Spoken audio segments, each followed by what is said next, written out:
আপনার বয়স 30 পেরিয়ে গেছে, কিন্তু মাসের শেষে ব্যাংক অ্যাকাউন্ট প্রায় খালি হয়ে যায়। বন্ধুদের দামি রেস্টুরেন্টে খেতে দেখলে বা নতুন গাড়ি কিনতে দেখলে আপনার ভেতরে একটা দীর্ঘশ্বাস বেরিয়ে আসে?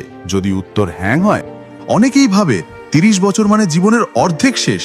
কিন্তু আমি বলবো 30 বছর হলো নতুন করে শুরু করার সেরা সময়। কারণ এই বয়সে আপনার মধ্যে অভিজ্ঞতা এবং শক্তি দুটোই থাকে। তাই হতাশ না হয়ে চলুন জেনে নিই সেই 5টি গুরুত্বপূর্ণ কাজ যা আপনাকে আর্থিক সচ্ছলতার পথে এগিয়ে নিয়ে যাবে। চলুন শুরু করা যাক। পয়েন্ট 1, দোষারোপ করা বন্ধ করুন এবং সম্পূর্ণ দায়িত্ব নিন। আমাদের তালিকার প্রথম এবং সবচেয়ে গুরুত্বপূর্ণ পদক্ষেপ হল দোষারোপের খেলা বন্ধ করা। আমরা প্রায়ই আমাদের পরিস্থিতির জন্য ভাগ্যকে, পরিবারকে, দেশকে বা পরিস্থিতিকে দোষ দিই। আমার ভাগ্যটাই খারাপ, আমার বস ভালো না, দেশে চাকরির বাজার খুব খারাপ।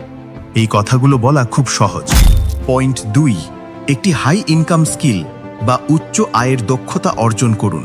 শুধু কঠোর পরিশ্রম করে ধনী হওয়া যায় না, আপনাকে স্মার্ট পরিশ্রম করতে হবে। আর স্মার্ট পরিশ্রমের প্রথম ধাপ হলো এমন একটি দক্ষতা অর্জন করা যার চাহিদা বাজারে অনেক বেশি। পয়েন্ট 3, টাকার পেছনে না ছুটে টাকার সিস্টেম তৈরি করুন। গরিব মানসিকতার মানুষ টাকার জন্য কাজ করে, আর ধনী মানসিকতার মানুষ এমন সিস্টেম তৈরি করে যেখানে টাকা তাদের জন্য কাজ করে। এর মানে কি?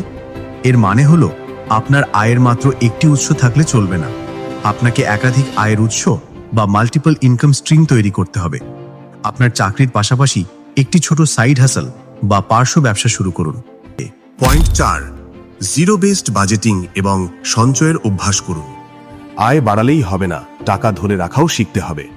এর জন্য সবচেয়ে কার্যকরী উপায় হলো জিরো বেসড বাজেটিং। এর মানে হলো মাসের শুরুতে আপনার মোট আয় থেকে সমস্ত সম্ভাব্য খরচ, বাড়ি ভাড়া, খাবার, যাতায়াত, বিল এবং সঞ্চয়ের পরিমাণ লিখে ফেলবেন, যাতে কুইকুন আপনার হাতে শূন্য টাকা থাকে। অর্থাৎ প্রতিটি টাকার একটি নির্দিষ্ট কাজ থাকবে। অনেকে বলে খরচ করার পর যা থাকবে তা আমি সঞ্চয় করব, কিন্তু সত্যিটা হলো এভাবে কিছুই জমে না।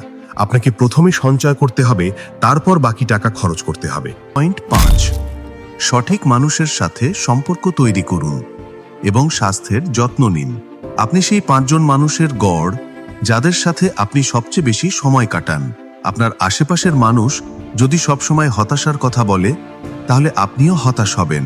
তাই এমন মানুষের সাথে মিশুন যারা ইতিবাচক, পরিশ্রমী এবং নিজেদের জীবনে উন্নতি করতে চায়। কমেন্ট করে আমাকে জানান এই 5টি পয়েন্টের মধ্যে কোন পয়েন্টটি নিয়ে আপনি আজ থেকেই কাজ শুরু করতে চান।